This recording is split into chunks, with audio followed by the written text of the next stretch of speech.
প্রবাসী কিচেনে তোমাকে স্বাগত। Thank you. আজকে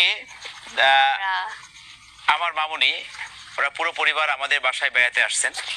তো সকালবেলা আমাকে ঘুম থেকে উঠিয়ে বলতেছেন, মামা আপনি তো সপ্তাহে 3 দিন প্রবাসীর জন্য রান্না করেন, যতটুকু পারেন প্রবাসীদের আপনি খাওয়ান ঘরোয়া খাবার।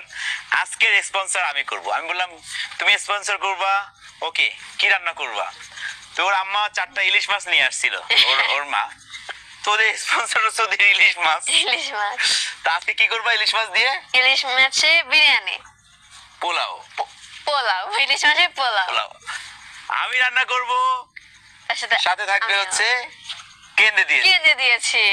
তো আপনারা কিন্তু কেউ কেন্দে দিবেন না প্লিজ। হ্যাঁ প্লিজ। তো চলুন লেটস গো। মামা চলো এখন আমরা কাঁচা মরিচের পেঁয়াজগুলো কেটে ফেলি।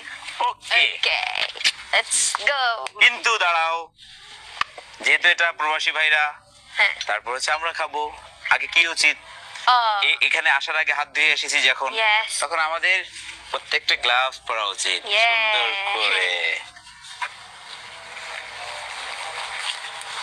ইয়েস, এটাই হাতে। Thank you. তো আমরা সুন্দর করে হচ্ছে গ্লাভস পরে নিলাম। এরপর হচ্ছে আমার মামুনি পেঁয়াজ কাটবে, কিন্তু কিন্তু পেঁয়াজ কাটলে কেন্দে দিলে চলবে না। কেঁদে দিলে চলবে না। আমি কাটবো না, আপনারা স্ক্রিন থেকে কেঁদে দেন না হবে। তাহলে মামা আমি পেঁয়াজ এসব কেটে নেই, আর তুমি ইলিশ মাছটা ভালো করে ধুয়ে নিয়ে আসবা। আর তুমি পেঁয়াজ কাটবে, আমি ইলিশ মাছ। তাহলে তো ইলিশ মাছটা আপনারা দেখুন, এটা আমার আপু নিয়ে আসছে, বাবার আম্মু নিয়ে আসছে এই ইলিশ মাছ।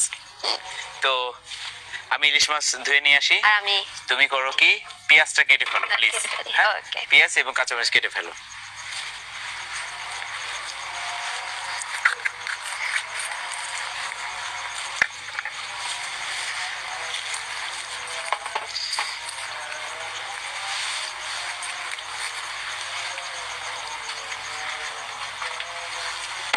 আরে মামা তুমি কোথায়? আমি তো কি হলো? পেঁয়াজ কাটতে কাটতে পুরো কেঁদে দিয়েছি। এটা কোনো কথা মা? আরে মামা পেঁয়াজ তোমাকে আমি বললাম এখানে কান্না কান্নি চলবে না। এই দেখো পেঁয়াজ কিভাবে কাটতে হয় জানো?